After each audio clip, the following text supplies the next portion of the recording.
भगवान की सुंदर इस लीला महोत्सव के इस उत्सव में हम सभी लोग सम्मिलित हुए और मन से नारद और सनकादिक का जो सुंदर संवाद है इसमें अपने को साथ कर लें।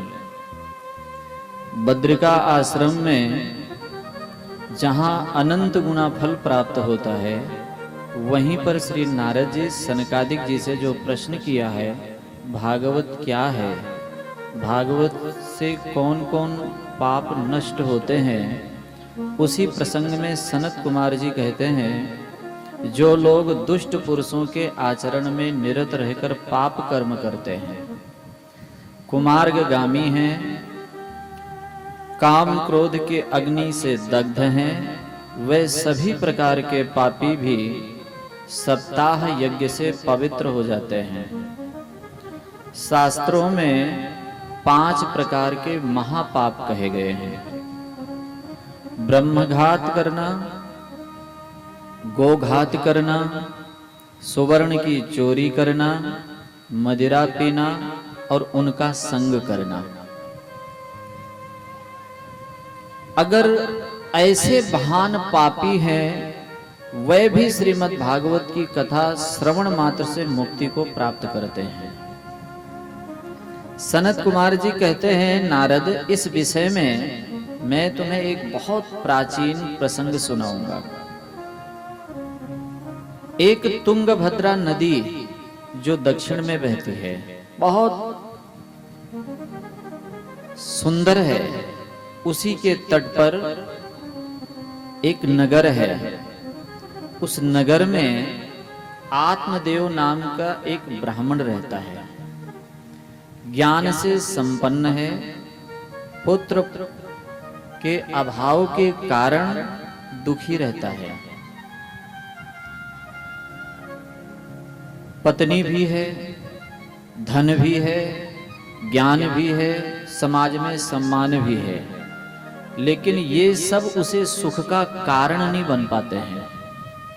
उसके चित्त में हमेशा केवल एक ही भाव बना रहता है कि अगर मेरे पुत्र होता तो मैं सुखी हो जाता।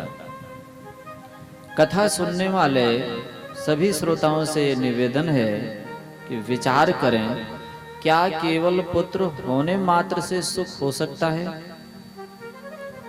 क्या पुत्र नहीं होने से सुख जा सकता है? ऐसा कुछ भी नहीं है। यह हमारी व्यक्तिगत अपनी धारणा है।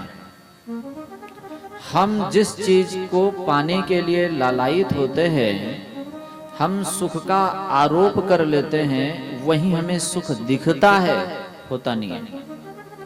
आज तक हम लोग विचार करके देखें, जिन जिन वस्तु व्यक्ति परिस्थिति में सुख माना, क्या वहां पूरी तरह से हमें सुख ही मिला? नहीं होता है। आत्मदेव जी के मन में केवल एक धारणा बैठ गई है कि अगर हमारे पुत्र होता, हमारे भी पुत्र होता नहीं, हमारे पुत्र होता तो मैं सुखी हो जाता। लेकिन वह इस बात को देखना भूल गए कि संसार में अनेक पुत्रवान दुखी हैं। इस तरफ बात ध्यान नहीं गई उनकी।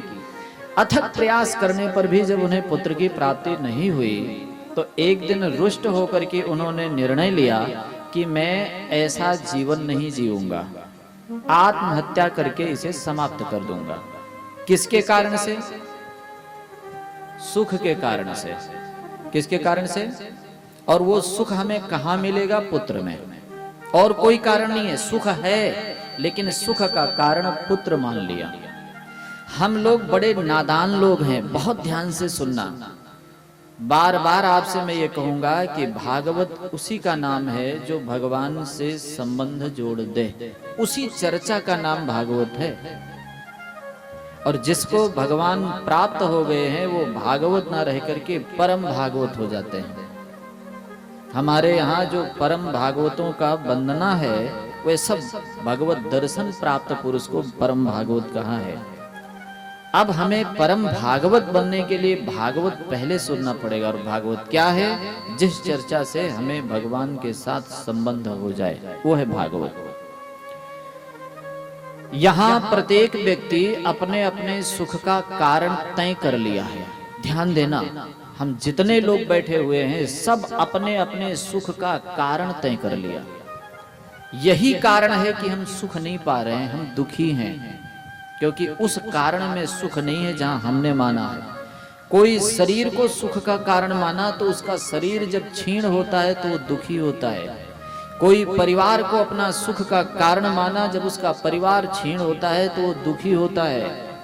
कोई धन को कारण मान लिया सुखी होने का, धन क्षीण होने पर वो दुखी होएगा। और कुछ नहीं है, केवल ये जो हमने कारण तय कर लिया है इसी के कारण हमें दुख मिलेगा, बाकी दुख नहीं है यहाँ। आज इन्होंने जब सुख का कारण पुत्र माना तो पुत्र के ना होने पर खुद को नहीं रखना चाहते हैं। गए होनहार बलवान है, तुलसी जस भव तव्यता, तैसे मिले सहाय, आपन आवे ताही पे या ताही तहां ले जाए। पहले से तय है।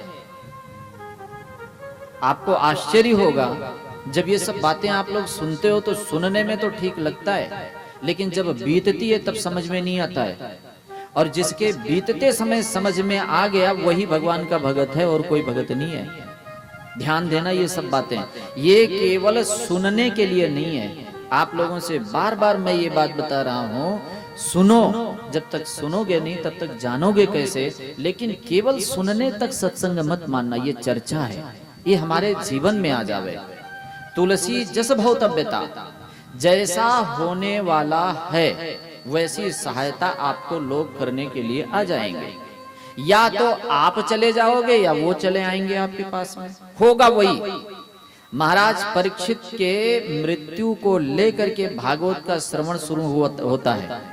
ध्यान देना, और यह बात किसको नहीं पता था कि महाराज परीक्षित की मृत्यु कैसे होगी। जन्म हुआ उसी दिन महाराज परीक्षित को बता दिया गया था। ये बात नहीं पता था क्या? हम लोग चिंता ये करते हैं काश हमें पहले से पता होता। क्या होता?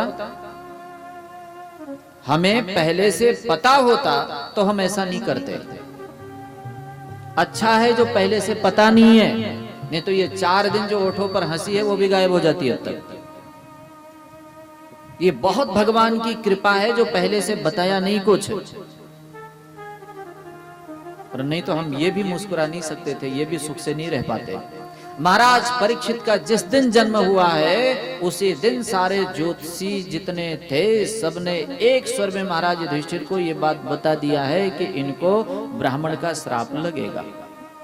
क्या ये बात महाराज परीक्षित को किसी ने नहीं बताया होगा? लेकिन तुलसी जस भवतव्यता, जैसा होना है वैसा हम लोग हो जाते हैं। बस इतनी बात भी अगर हम स्वीकार कर लें तो रामचरितमानस के अनुसार 8 जथा लाभ संतोषा, सपने हो नहीं देखें पर दोषा। ये बात सत्य हो जाएगी। जब सब कुछ पहले से ही तय है तब हम लोग क्यों टेंशन ले में, क्यों दुखी रहें? ये सब मिट सकता है या नहीं मिट सकता है? अगर हमें पहले से पता हो कि इतने लोग ही यहाँ आएंगे तो हमें प्रयास क्यों करें? इसका मतलब ये नहीं है कि हम अपना काम छोड़ दें।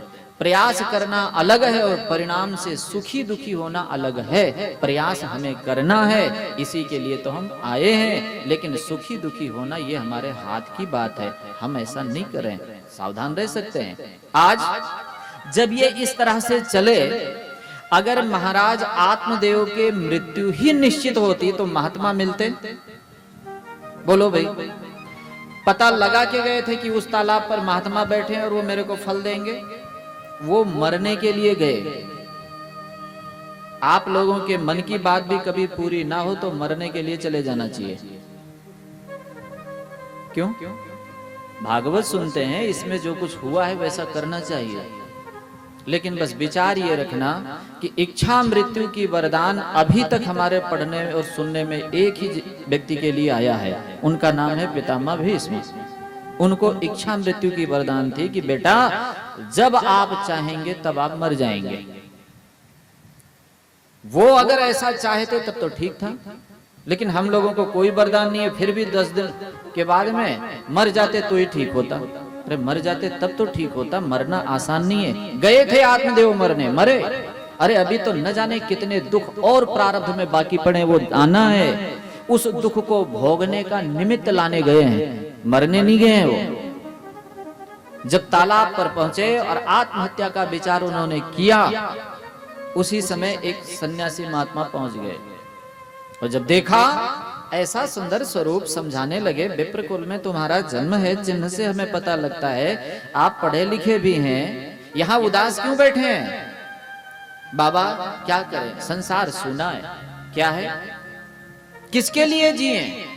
बोले कोई नहीं है। फक्कड़ बाबा है क्या? बोले नहीं, घर है, पत्नी है, धन है, परिवार है, यश है। तो बोले ये जीने के लिए पर्याप्त नहीं है? बोले ना। बोले कमी क्या है? बोले बेटा नहीं है, बेटे के बिना जीना नहीं है। बोले देखो भैया, उस बेटे से तुम्हें सुख भी मिलेगा और दुख भी मिलेगा, ऐसा बेटा तुम्हें किस लिए चाहिए?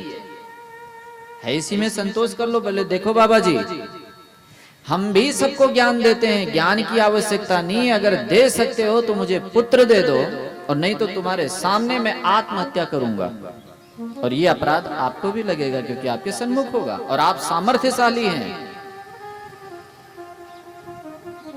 संत मुस्कुराए और उनको एक फल दिया। वो जानते हैं ये मेरे द्वारा ही लेने आया है, मैं नहीं आया हूं यहाँ। फल दिया, जाओ पत्नी को पवा देना, लेकिन याद रखना आत्मदेव, आपको दुख और सुख दोनों मिलेंगे। अच्छा बताओ, यहाँ पर कौन ऐसा व्यक्ति बैठा है जिनको दोनों ना मिलते हों? जरूरी नहीं है बेटा होगा तभी मिलेगा, बचपन से लेकर के और बुढ़ापे के अंतिम श्वास तक कोई ना कोई कारण सुख दुख का बनता ही रहेगा। जब छोटे छोटे थे तब भी सुख दुख के कारण बने। खेल हमारे सुख का कारण बनता था और पढ़ाई, बोलो भाई, नहीं मिलता था।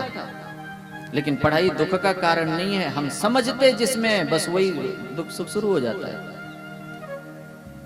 जब छोटे थे सोना सुख का कारण बनता था और कोई उठा दे तो देख लो कहां कहां हो जाता है। सारा संसार भरा है। फल मिला, फल लेकर के आए, पत्नी को दिया, पत्नी ने खाया नहीं, बहाना किया। उसने सोचा, कितनी विचित्र बात भागवत जी में ऐसी ऐसी बातें आती है कि अगर हम लोग सोचें तो कितनी विलक्षण है। जिस बात से एक सुखी हो रहा है उसी बात से एक दुखी हो रही है। ध्यान देना, वो सोच रहे हैं मेरा बेटा मेरे हो जावे तो मैं सुखी हो जाऊं, और घरवाली सोच रही बेटा हुआ तो मैं तो दुख में डूब जाऊंगी। आज यहाँ एक रोटी भी ज्यादा जीम लेती हूँ तो बैठना मुश्किल हो रहा है। इतना बड़ा बालक पेट में रहेगा तो मैं कैसे बैठूंगी, कैसे भागूंगी, कैसे दौड़ूंगी? हम तो कुछ काम के लायक ही नहीं रह जाएंगे। आज हमारा अच्छा खासा शरीर है, वो शरीर भी बिगड़ जाएगा। जिसके कारण संसार हमें अच्छा मानता है, वो शरीर ही जब बिगड़ जाएगा तो मुझे इस बेटे से क्या मिलेगा? मुझे बेटा नहीं चाहिए। और बाप क्या सोच रहा है कि ये नहीं है इसलिए मेरा सब बिगड़ गया, मेरे जिंदगी नहीं चाहिए। और इसके बाद और सोचती है ना ना ना, ये सब तो चलो धीरे धीरे अभ्यास हो जाएगा, लेकिन जो प्रसव पीड़ा है उसको कहते हैं पुनर्जन्म है। आगे पता नहीं कितना दुख देगा, इसके लिए मैं मरूं? नहीं, मुझे बेटा नहीं चाहिए। अपने मन से तर्क करके बेटा ना चाहने का निर्णय कर रही थी। बहन ने आकर के उसमें हाँ में हाँ मिलाया और पाखंड रीति से करके महाराज आत्मदेव को छलने की तैयारी कर ली। और कर क्या ली? छल भी लिया। महाराज मैंने फल खा लिया है, फल धोखे से गाय को खिला दिया। संतान होने का ढोंग किया, बहन का संतान लेकर के अपना घोषित किया। महाराज आत्मदेव इतना राजी हुए। भागवत का एक एक प्रसंग हमारे उद्धार के लिए पर्याप्त है। हम लोग ऐसे सुख पाते हैं आत्मदेव जैसा। ध्यान देना, संसार का सुख जानते नहीं है, मान मान के ले रहे हैं। आत्मदेव जी के बेटा हुआ है क्या? कोई बोलना, जितने भी सुने हो आज तक कथा, आत्मदेव जी के पुत्र हुआ? पहले तो वो आत्मदेव जी का पुत्र ही नहीं था, उस फल का फल था। लेकिन उस फल का भी फल नहीं है, फिर भी इन्होंने मान लिया मैं सुखी हो गया। माना कि नहीं माना? बेटा हुआ नहीं है, बेटा होने के भ्रम में इन्होंने अपने को सुखी मान लिया। और जिस परिस्थिति से आज अपने को सुखी मानते हो, कल उसी परिस्थिति के द्वारा आपको दुखी होना पड़ेगा। जैसे ये बात आज यहाँ आत्मदेव जी राजी हुए, कुछ दिन के बाद ही गाय के भी पुत्र जन्म गया, सही का। अब तो आसपास के लोग जो दर्शन करने आते हैं, एक दिन था कि महाराज आत्मदेव के द्वारा लगाया हुआ वृक्ष भी फलता फूलता नहीं था। अगर कोई गाय भी अपने द्वार पर बांध लें तो वो भी बांझ हो जाती थी, इतना बड़ा भयंकर पाप। और जब दिन फुरा तो इंसान के इंसान तो हुए, यहां पर गाय के भी इंसान। इतना सम्मान, इतना सम्मान। अब तो महाराज एकदम फूले नहीं समा रहे। अब मेरे जितना कोई सुखी नहीं है संसार का, देखो अभी मेरे जितना दुखी नहीं था और अब मेरे जितना सुखी नहीं है। ये रहेगा, जब दुख नहीं रहा तो याद रखो सुख भी नहीं रहेगा, ये भी बदलेगा। समय आया नामकरण का, बड़ा मन में खुशी थी, मैं आत्मदेव, मेरा बेटा ब्रह्मदेव। धुंधकारी की मां ने कहा मेरा नाम धुंधली और मेरे बेटे का नाम, सारा मेहनत मैं करती हूँ, नाम तुम्हारे पर चलेगा? नहीं, मेरे पर चलेगा। बोले चल देवी तू ही चला ले अपनी। अगर महाराज आत्मदेव को इतना ही ब्रह्मदेव चाहिए था तो जो गाय से जन्मे हुए थे उनका नाम रख देते, कोई मना करता क्या? लेकिन आत्मदेव को लगता था ये मेरा नहीं है, उनका नाम गोकर्ण हुआ। धीरे धीरे बड़े हुए, होनहार के होते हैं हरे चीकने, बचपन से पता लगने लग गया, दोनों की लीलाएं प्रसिद्ध होने लग गई। धुंधकारी और गोकर्ण बचपन से ही प्रसिद्ध हो गए थे। जिस गली में महाराज गोकर्ण निकलते थे, अगर कोई बालक रो रहा होता तो उसको पुचकार करके चुप करा के हंसाते थे, माँ के गोद में दे आते थे। दो शब्द माँ को भी बोल देते थे, माँ इधर से गाय बैल निकलते हैं, बालक को कुछ हो गया तो आप कष्ट पाएंगे, आप अपने गोदी में इसे रखें। पूरे मोहल्ले के लोग चाहते थे पुत्र हो तो गोकर्ण जैसा हो। तो धुंधकारी के लिए भी चर्चा थी। ये जब निकलते, किसी का हंसता खेलता बच्चा मिलता चूंटियां भर लेते, कान ऐंठ देते, धक्का दे देते, कुएं में ढकेल देते और पहुंचता। लोग मनाते भगवान बिना पुत्र का रखा, लेकिन ऐसा मत देना, वो भी भगवान से प्रार्थना करते। धीरे धीरे धीरे धीरे गोकर्ण महाराज परम विद्वान हुए और ये कुसंगी बने। लेकिन धुंधली बहुत लाड प्यार से धुंधकारी का ध्यान रखा, उसमें बिगड़ गए ये। धीरे धीरे धीरे धीरे सारे नशा करना शुरू कर दिए। अब ध्यान देना, जिसके वियोग में दुखी थे संयोग से सुखी हुए, ये सुख ठहरा नहीं। फिर मैं यही कहता हूं, ध्यान दो, केवल कथा धुंधकारी की सुन रहे हैं, धुंधली की सुन रहे हैं, वैसे रूपक तो नहीं देना चाहिए। कथा है वैसे ही कहने का भाव रहता है, और आज्ञा भी संतों की ऐसी है, जैसी कथा है वैसे ही कहना चाहिए। लेकिन थोड़ा समझने के लिए यहाँ ध्यान देना। हर एक कथा में हम लोग धुंधकारी की कथा सुनते हैं, अगर ना सुने तो कहते हैं भागवत नहीं है ये। क्या है? सच्ची सच्ची बताओ, है कि नहीं है?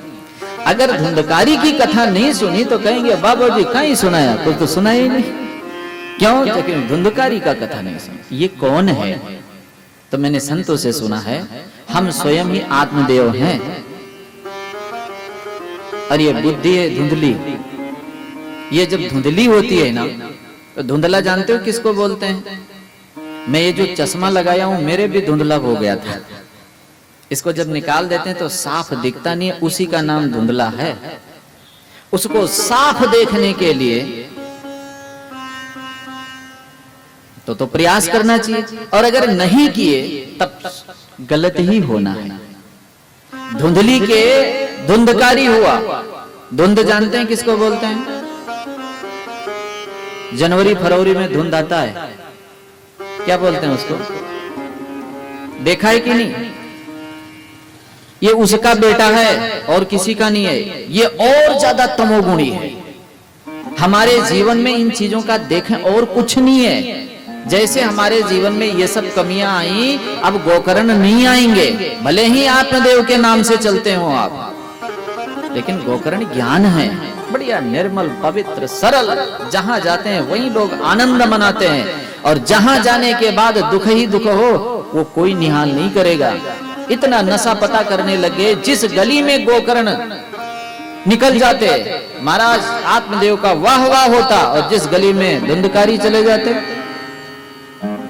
उस गली से अगर आत्मदेव निकलते तो पहले तो आत्मदेव को लोग प्रणाम करते थे, क्योंकि आत्मदेव जी शिक्षा देते थे संतान को संस्कारित रखना, संस्कार देना।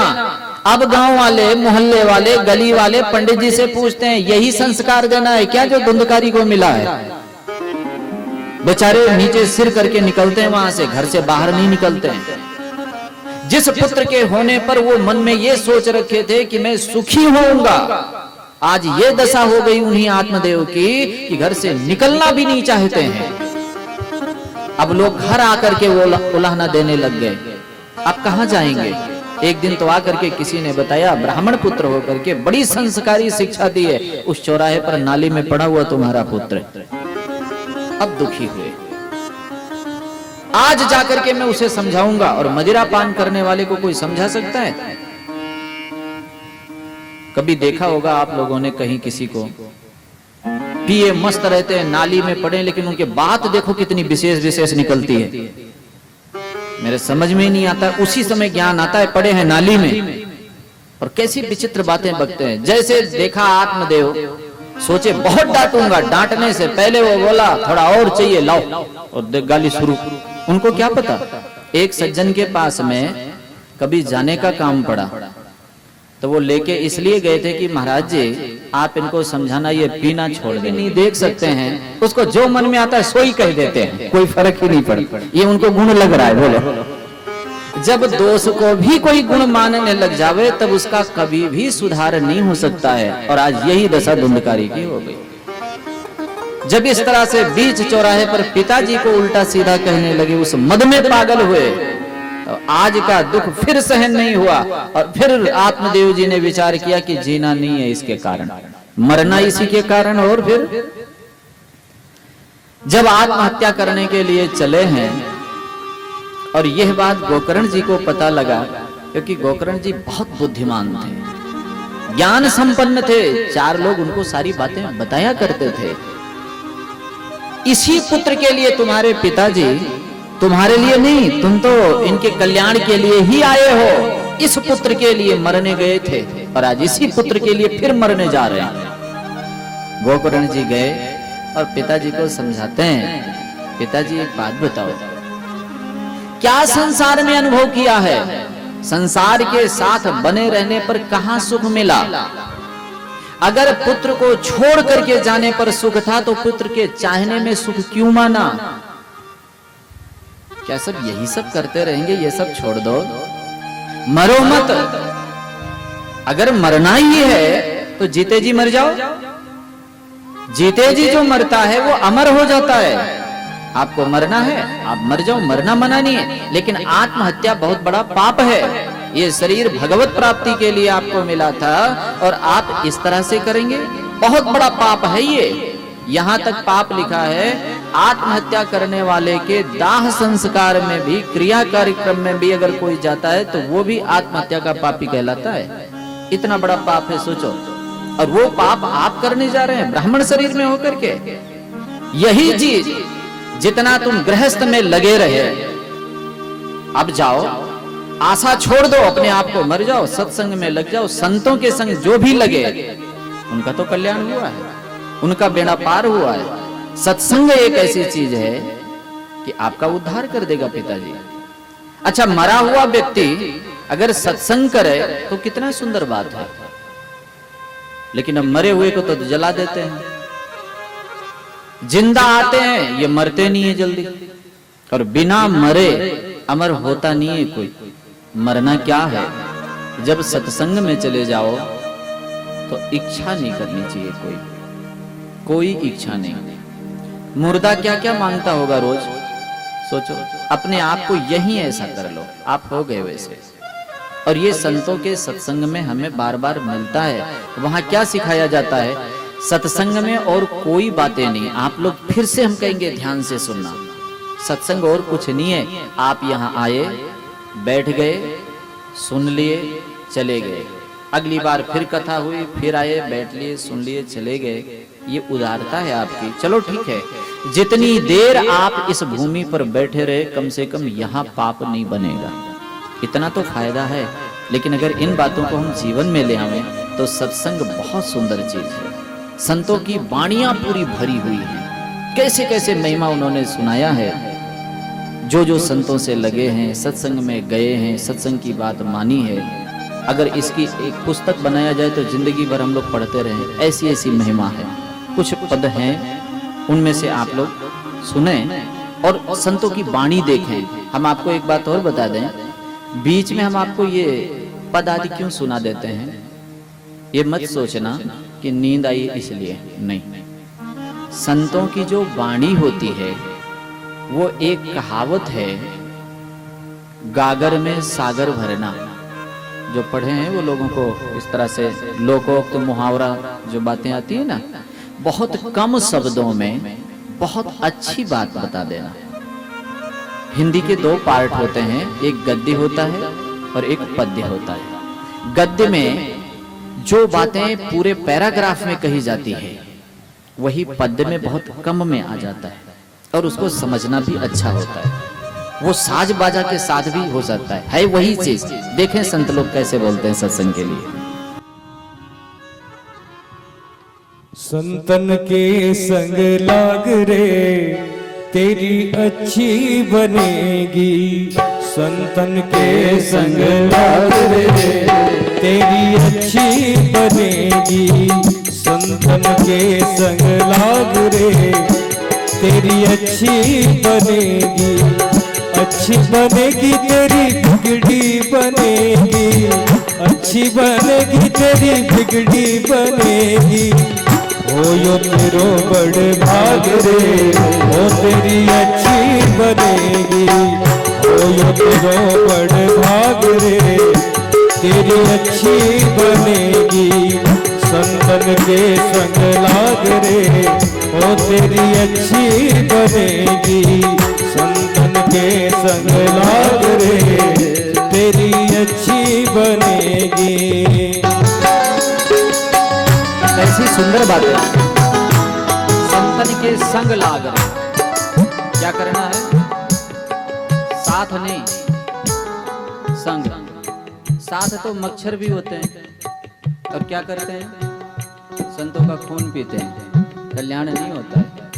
संग लगना है तो किसी की बनी, बोले सुनो। ध्रुव जी की बन गई, प्रहलाद जी की बन गई, ध्रुव जी की बन गई, प्रहलाद जी की बन गई, ध्रुव जी की बन गई, प्रहलाद जी की बन गई, ध्रुव जी की बन गई, प्रहलाद जी की बन गई। हरि कीर्तन में लाग रे ओ तेरी अच्छी बनेगी, हरि कीर्तन में लाग रे ओ तेरी अच्छी बनेगी, संतन के संग लाग रे ओ तेरी अच्छी बनेगी, अच्छी बनेगी तेरी बिगड़ी बनेगी, अच्छी बनेगी तेरी बिगड़ी बनेगी, अच्छी बनेगी तेरी किस्मत खुलेगी। हो यो तेरो बड़ भाग रे तेरी अच्छी बनेगी, संतन के संग लाग रे हो तेरी अच्छी बनेगी।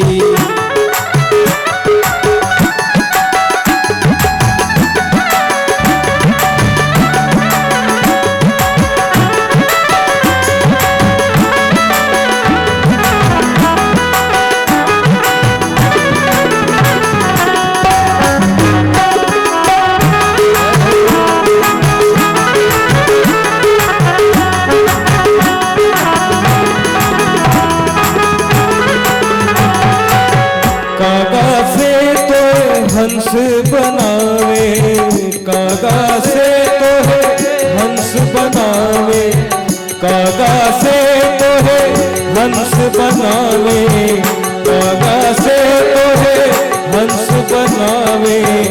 मिट जाए उनके दाग रे वो तेरी अच्छी बनेगी, मिट जाए उड़ते बाग रे तेरी अच्छी बनेगी, संतन के संग लाग रे तेरी अच्छी बनेगी, अच्छी बनेगी तेरी किस्मत जगेगी, अच्छी बनेगी तेरी किस्मत जगेगी, यो तेरो बड़ भाग रे ओ तेरी अच्छी बनेगी, संतन के संग लाग रे ओ तेरी अच्छी बनेगी।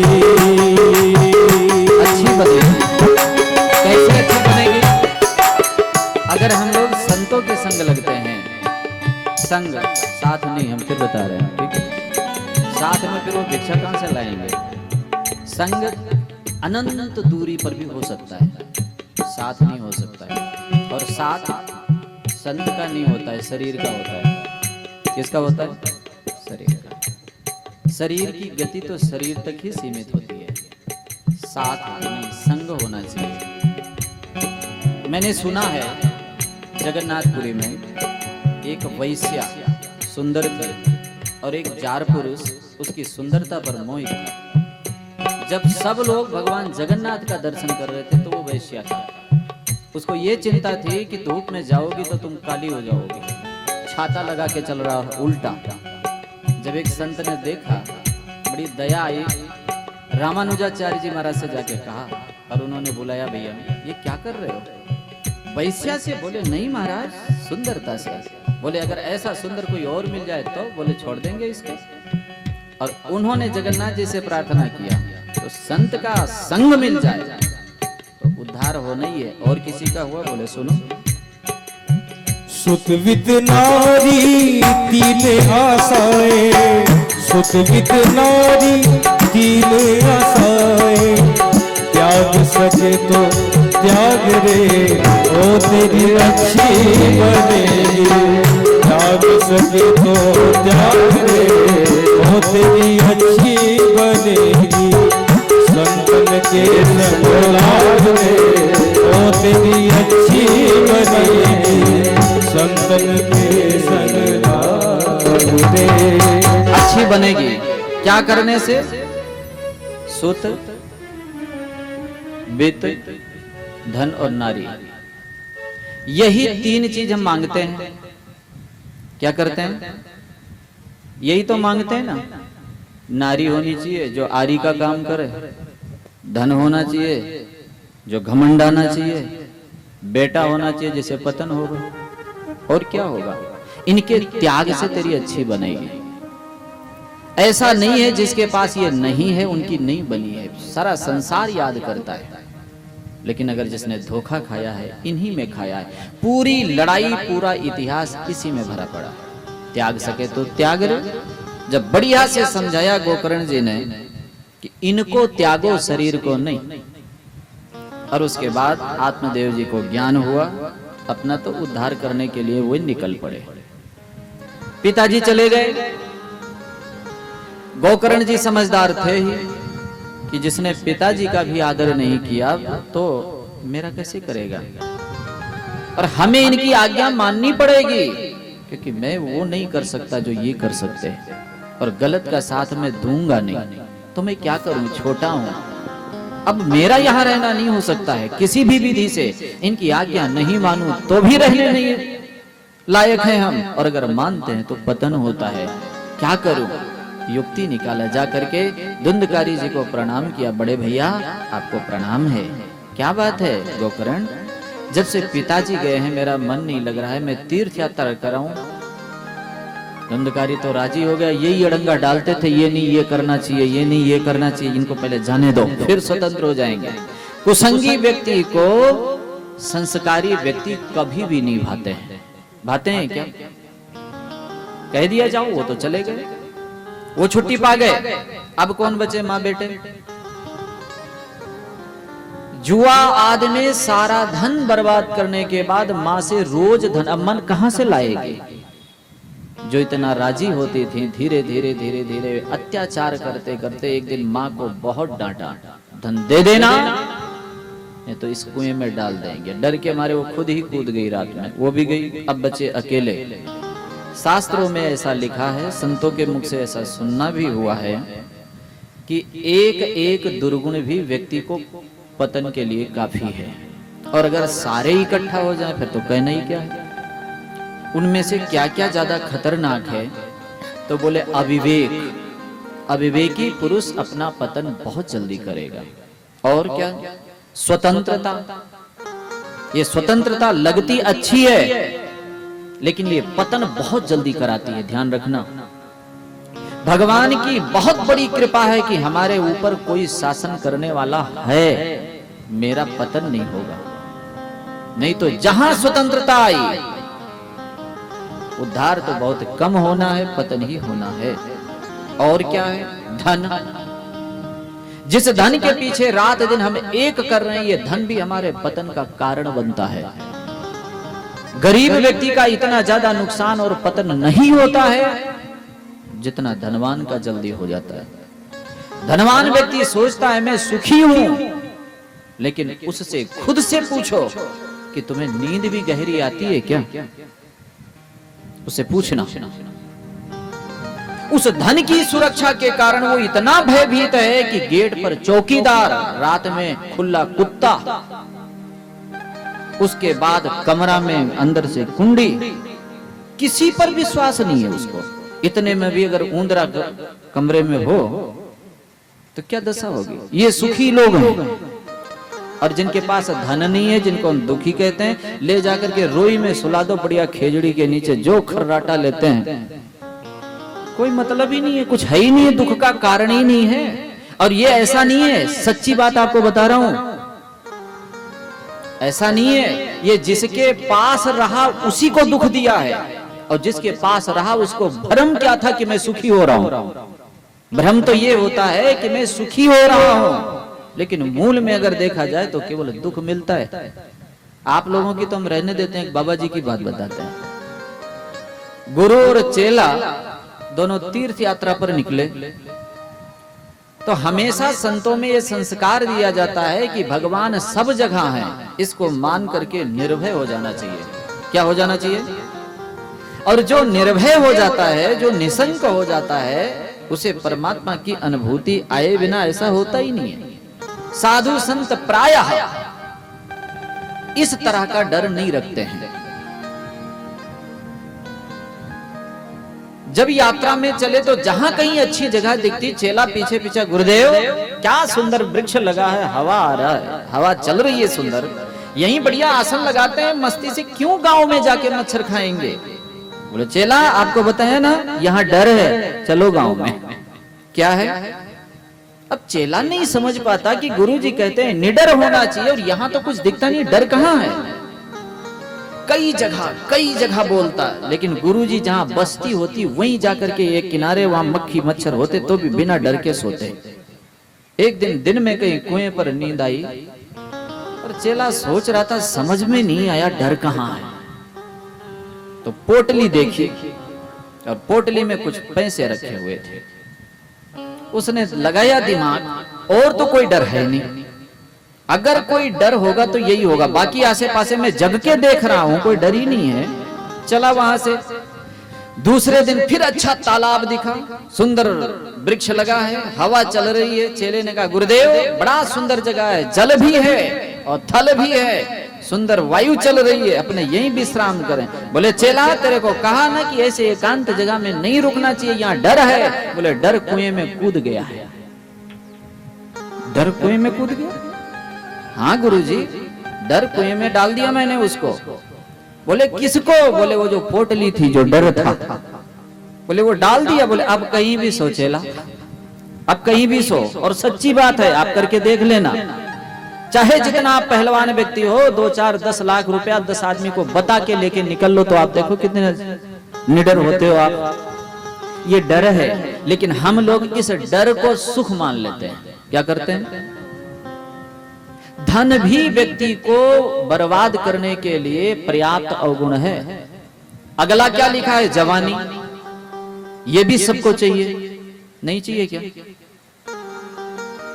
न जाने कितना योगा, कितना फूंफ, ये सब किस लिए? बूढ़े होने के लिए? बोलो भाई। भगवान से कितने पैसे का प्रसाद चढ़ाया कि मैं बूढ़ा हो जाऊं? किसी ने चढ़ाया तो पता ना, न जाने कितनी मिन्नत, कितना भोजन, सब इसलिए कि बूढ़ा ना हो। लेकिन ये जवानी, अगर इसका थोड़ा भी आप सदुपयोग नहीं कर पाए तो ये आपके पतन का रास्ता है। आज धुंधकारी में सब कुछ है, जवानी भी है, अविवेक भी है, स्वतंत्रता भी है, घर मकान सब उसके नामे है, धन भी है और कुसंग भी है। जहां एक दुर्गुण पतन का कारण हो सकता है, जब सारे मिल जाएं तो क्या होगा? वैश्या लेकर के आए, उनका पेट भरने के लिए, उनका आदर करने के लिए, जब धन समाप्त हुआ तो चोरी करने लगे। राज परिवार से एक दिन धन ले आए बहुत ज्यादा, ध्यान देना, प्रसन्न होती थी वो, आज वही धन मृत्यु का कारण बनने जा रहा है। एक ही आप इसमें उदाहरण में देख लें। इतना धन जब आज वैश्याओं ने देखा तो बड़े प्रेम से धुंधकारी को अपने हाथ से मदिरा पिलाई, और जब वो बेसुध हुआ तब पांचों ने विचार किया, देखो ये जो गहने हैं बड़े बहुमूल्य हैं, प्राणों पर खेल करके अपने लिए लाया है, देखो कितना प्रेम करता है। दूसरी बोली, हाँ बिना प्रेम किए तो ऐसा नहीं हो सकता, लेकिन आपको पता है ये प्रेम एक दिन फांसी का फंदा बनेगा, और केवल इसके लिए नहीं, ये राजसी आभूषण है, राजा पता लगवा कर ही रहेगा, ये तो फांसी पर चढ़ेगा और हम सब लोग मारी जाएंगे। तो क्या करना चाहिए? वापस कर दें? बोले वापस करने पर भी छूटना नहीं है, ये करेगा क्या? तो क्या करें? बोले ना रहेगा धुंधकारी, ना जाएगा पकड़ा, ना हमारे आएगी आफत। करना क्या चाहिए? बोले और पिला दो, उसके बाद मार दो। ये धन का परिणाम है, ध्यान देना, और कुछ नहीं, केवल धन का परिणाम। उनको मदिरा और पिलाई गई, हाथ पैर बांध करके जलते अंगारे से मृत्यु की उसकी। सोचो कितनी बेदर्दी से मारा। अब कई लोग यहाँ जब सुनते तो मेरे से पूछते हैं, महाराज जी जब उसको इस तरह से मार रहे होंगे तो चिल्लाया तो होगा, कोई बचाने क्यों नहीं आया? तो जिसके पड़ोसी पीते होंगे उनको पता होगा, हम ऐसे ही चिल्लाते हैं, कोई नई बात तो है नहीं। उनको तो यही लगा होगा, रोज ही चिल्लाता है, आज ज्यादा चिल्ला रहा है, कौन जावे बचाने। एक किसान की मैंने सुनी कि जंगल के किनारे उसका खेत था, और विनोद बस उसने एक दो बार लोगों को बचा चिल्ला के बोला, भालू आया, भालू आया, बचाओ बचाओ बचाओ। और जब लोग गए तो हंस देता, मैंने तो विनोद किया था। एक दिन सही आ गया भालू, और जब चिल्लाए तो कोई नहीं आया। क्यों नहीं आया? रोज ही चिल्लाता था ना। इस दशा से उसकी मृत्यु हुई। वैश्याओं ने वहीं घर में शरीर को समाधि दे दी, धन लिया और चलती बनी। धीरे धीरे धीरे धीरे सबको पता लगा, ये कानों कान चर्चा गोकर्ण तक पहुंच गई। जिन जिन तीर्थों में गए उसके उद्धार के लिए उन्होंने कर्म किए। घूमते फिरते जब एक बार जन्मभूमि आए और रात्रि में विश्राम करने लगे, तब क्या देखते हैं, तरह तरह का रूप बना के कोई प्रकट होता है। ऊंट बनता है, गाय, बैल, भैंस, बकरा, तरह तरह का रूप धारण करके। कल्पना करो, अगर आप लोगों के सामने ऐसा कोई बन करके आवे तो आप कितने राजी होंगे। और अगर बता देवे कि वो फलानी गई हुई है ना, फलाने वही है, तब तो आप लोग कितना राजी होंगे, कहेंगे आओ बैठो, बहुत दिन के बाद मोहल्ले में आए। बोलेंगे क्या? बोलो भाई, कोई करोगे? चाहे जितना कोई प्रेम रखते हो, अगर वो आ ही जाए तो आप लोग आदर देंगे क्या? कोई बताओ थोड़ा भाई, जो ज्यादा प्रेम रखते हो, मिलोगे उनसे? ये जब तक नहीं मिल रहे तभी तक आपको याद आती है कि मिलने में एक बार तो ठीक हो गए। अगर अब आ गए ना तो आप नहीं रहेंगे, फिर आप भी उन्हीं में शामिल हो जाएंगे। ये दशा होती है। लेकिन जिनका अंतःकरण पवित्र है, शुद्ध है, उनको ये आत्माएं भी तकलीफ नहीं दे सकती हैं। ये जब तकलीफ देती हैं जब आप अशुद्ध होएंगे तभी। और सबसे ज्यादा अशुद्धि कब आती है? जब शरीर में पसीना आ जाता है। और पसीना कब आएगी? जब आप डरेंगे। तब पसीना आता है या नहीं आता है? और आप डरेंगे कब? जब पड़ोसी दिखेंगे गए हुए जो नहीं दिखने चाहिए। लेकिन यहाँ भगवान का बल है, पवित्रता है। जब इस तरह से रूप देखा तो समझ गए कोई दुखी आत्मा है जिसका कल्याण हुआ नहीं है। अभिमंत्रित जल उसके ऊपर छीटा दिया और उसके बाद में धुंधकारी का शरीर बना। बोल नहीं पा रहे थे, फिर से उन्होंने अभिमंत्रित जल की छींटा देकर के शक्ति दी। पूछा क्या बात है भैया, हम तो तुम्हारे उद्धार के लिए अनेक तीर्थों में कर्म किए हैं, क्या उसका फल तुम्हें नहीं मिला?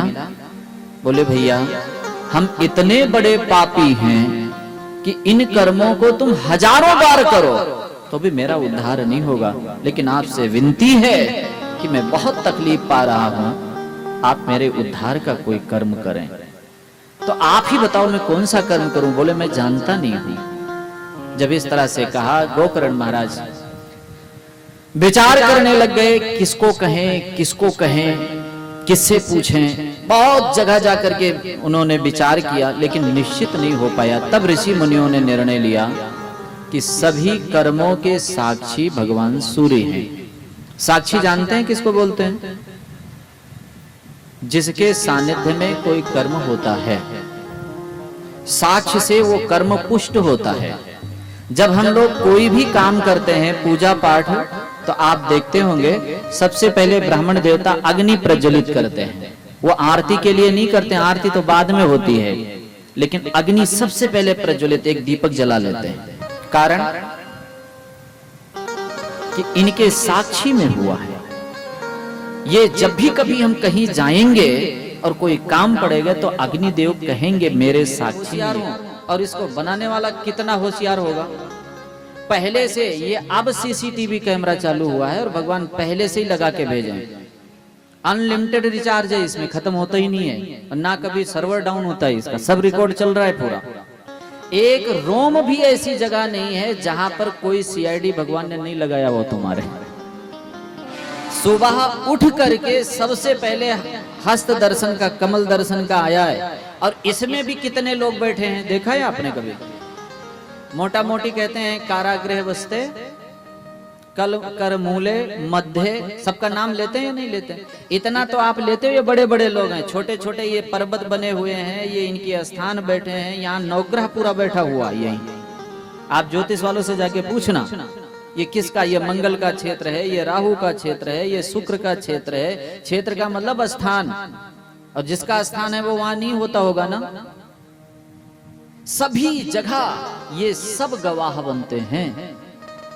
लेकिन फिर भी दिन में जितने भी कर्म होते हैं वो सूर्य साक्षी होते हैं, रात्रि में चंद्र होते हैं। अगर आप कहते हो कि मैं ऐसी जगह करूं जहां सूर्य का प्रकाश ना हो, तो सूर्य का एक ऑफिस इस ब्रह्मांड में है, आंख। चंद्रमा का मन है, क्या है? अब किसी ने कहा महाराज में तो आंख मीच के करेंगे तब मन तो रहेगा साथ की नहीं। बोले बिना मन का करेंगे, पाप ही तो करना है, बिना मन का कर ले, अब कौन गवाही देगा? तो बोले श्वास चलेगा, नाक में अश्विनी कुमार बैठे हुए। बोले मैं तो नाक पकड़ के पाप करूंगा महाराज। तब तो किससे करेंगे?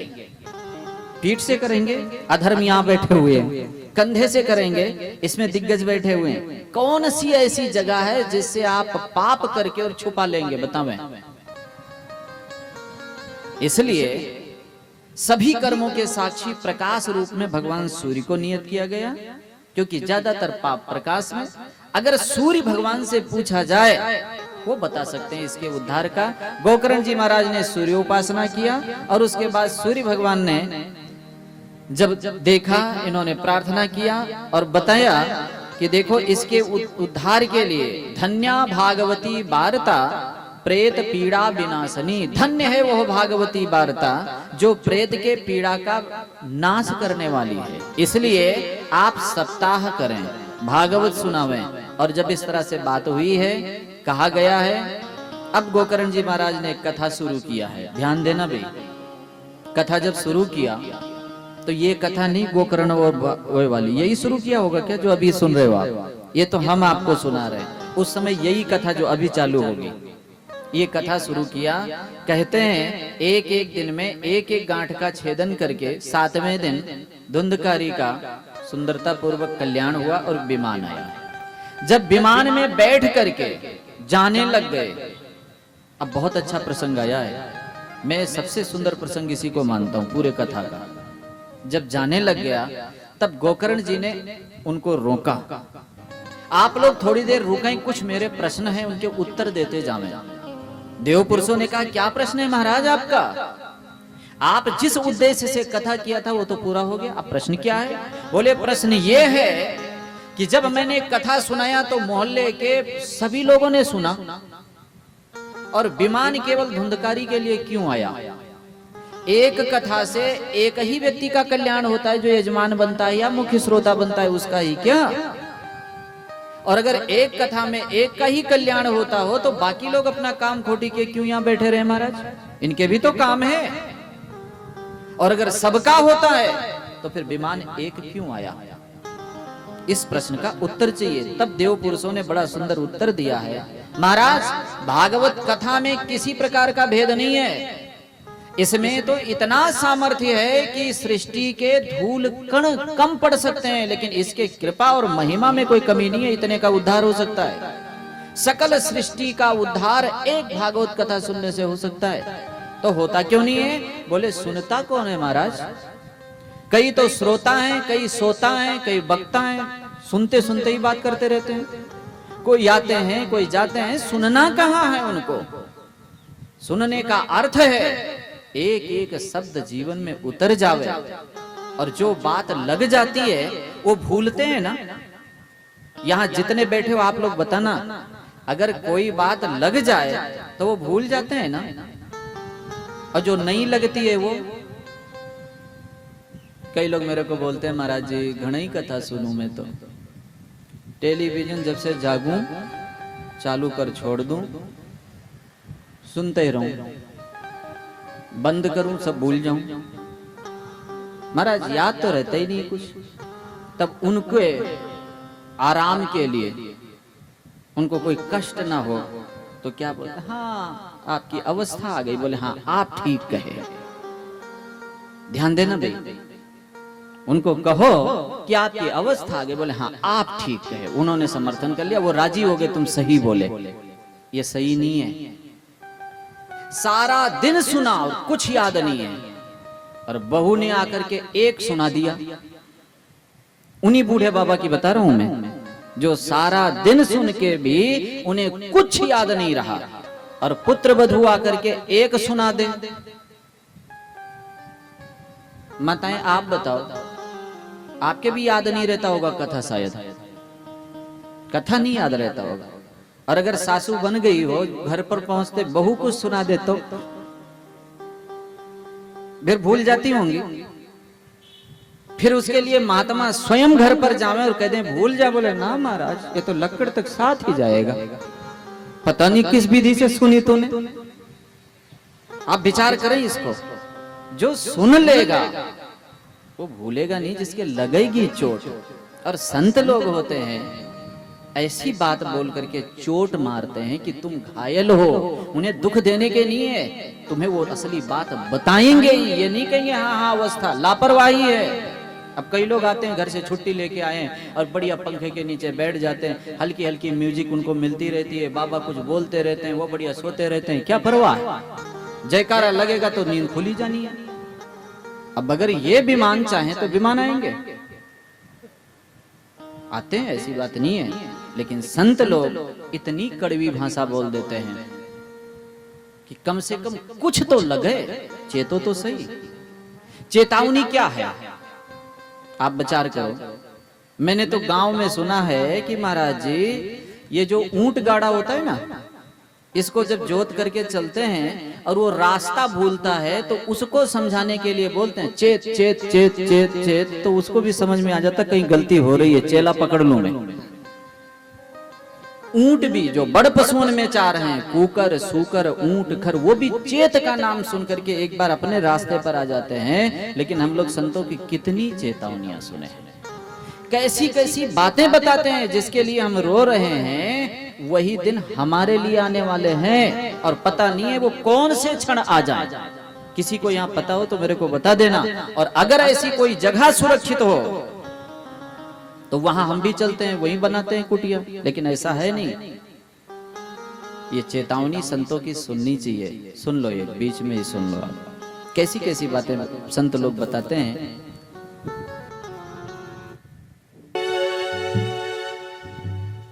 जाएगा जब यहाँ से कोई न साथ होगा, 2 गज कफन का टुकड़ा तेरा लिबास होगा। जाएगा जब यहाँ से कोई न साथ होगा, 2 गज कफन का टुकड़ा तेरा लिबास होगा। जाएगा जब यहाँ से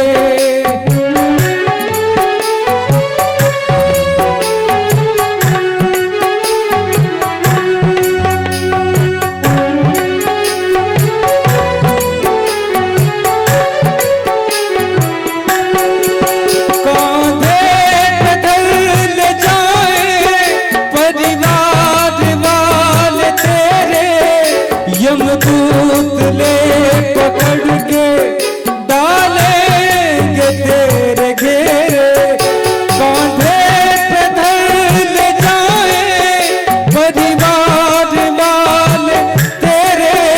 यमदूत ले पकड़ के डालेंगे घेरे तेरे, पीटेगा छाती अपनी, छाती अपनी, मनवा उदास होगा, 2 गज कफन का टुकड़ा तेरा लिबास होगा। जाएगा जब यहाँ से कोई न साथ होगा, 2 गज कफन का टुकड़ा तेरा लिबास होगा।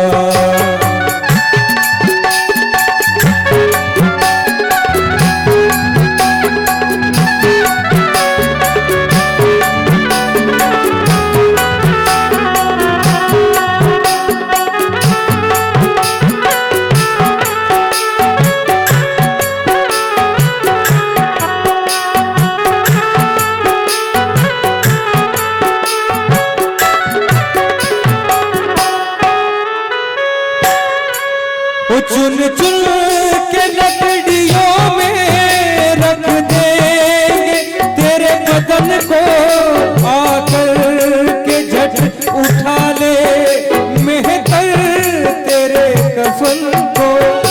चुन चुन के लकड़ियों में रख देंगे तेरे बदन को, आकर के झट उठा ले मेहतर तेरे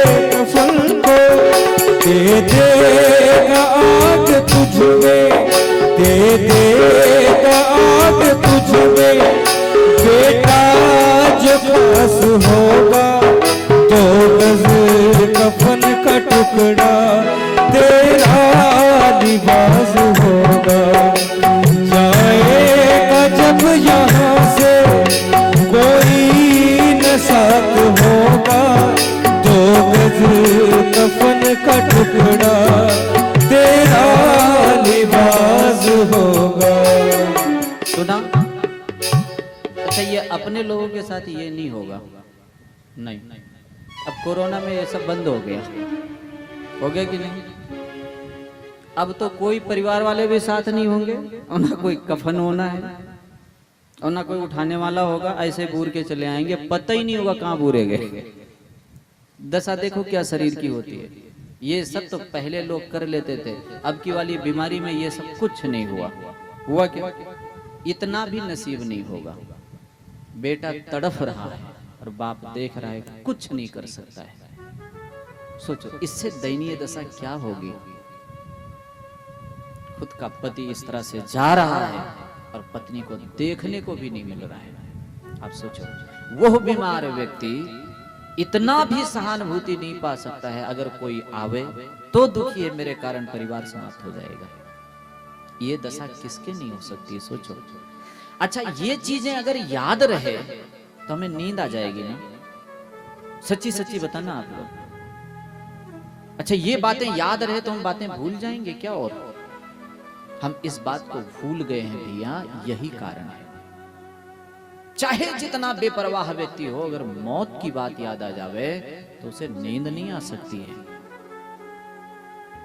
लेकिन नहीं, हम लोग जब इस बात को भूल जाते हैं तब हमारे जीवन में ये सब होता है। और फिर हम तो इसलिए कथा सुनने आते हैं, कथा होती है सुनना चाहिए इसलिए सुनने जा रहे हैं। हम कौन सा मर रहे हैं वो तो परीक्षित की बात होगी।